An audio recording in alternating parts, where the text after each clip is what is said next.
আজ ভীষণভাবে বিরিয়ানি খেতে ইচ্ছে করছিল জানো।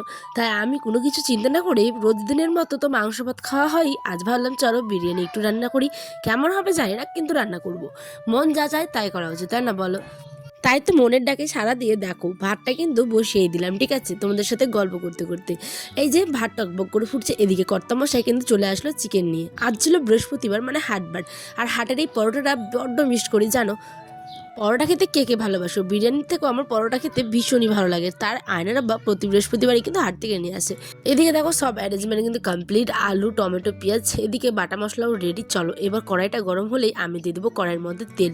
যেহেতু একা হাতে করতে হচ্ছে আর একেবারে হোম মেড, কিন্তু ঘরোয়াভাবে নিজের মতো করে ট্রাই করছি। তো বেরেস্তাগুলো ভাজার জন্য আগে তেলের মধ্যে দিয়ে দিলাম হচ্ছে গিয়ে পেঁয়াজ কুচি, তারপরে আলু ভাতেই কিন্তু সিদ্ধ করে নিয়েছি 90%।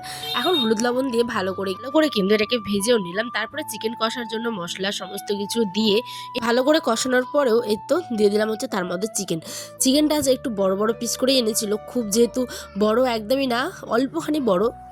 আমি বারণ করে দিয়েছিলাম, কারণ বড় পিস হলে না মাছ মানে মাংসের মধ্যে গ্রেভিটা খুব কম ঢুকে।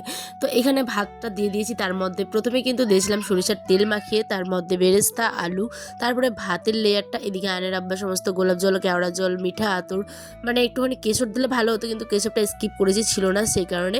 তারপরে বিরিয়ানি মশলা সমস্ত কিছু দিয়ে চিকেন ফাটাফাট দিয়ে এই যে ননস্টিক করে বসিয়ে দিলাম। এখানে একটুখানি আটাগুলো দিয়ে দিলাম যাতে বাষ্পটা একদম বেরোতে না পারে জানো।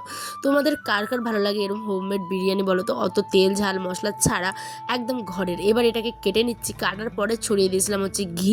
এই যে দেখো হোমমেড বাড়ির চালের একেবারে বিরিয়ানি কিন্তু রেডি। আমাদের প্রথম দিনের ইফতারে, রোজা তো করতে পারিনি, কেন করতে পারিনি অবশ্যই আমার চ্যানেলে ভিজিট করো, ভালো ভালো ভিডিও অলরেডি দেওয়া আছে। কিন্তু ইফতারে বানিয়েছিলাম এই যে বিরিয়ানি আর স্যালাড। তো চলো এখন খেয়ে বলুক বর কেমন হয়েছে। নরম যা আলুটা হয়েছিল তেমনই চিকেনটাও, স্বাদে গুণে দুর্দান্ত। বর খেয়ে তো মুগ্ধ। তোমাদের কেমন লাগলো অবশ্যই কমেন্টে জানিয়ে, অপেক্ষা থাকলে